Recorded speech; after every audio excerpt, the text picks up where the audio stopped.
You asked, how to divide 7024 by 4 using the long division method. 7 divided by 4 equals 1.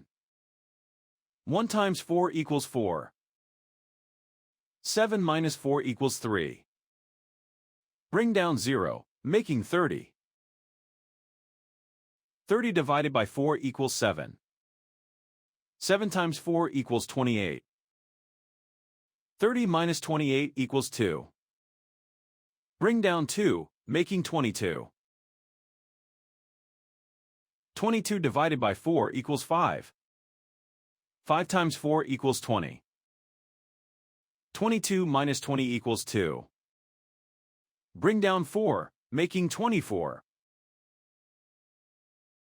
24 divided by 4 equals 6. 6 times 4 equals 24.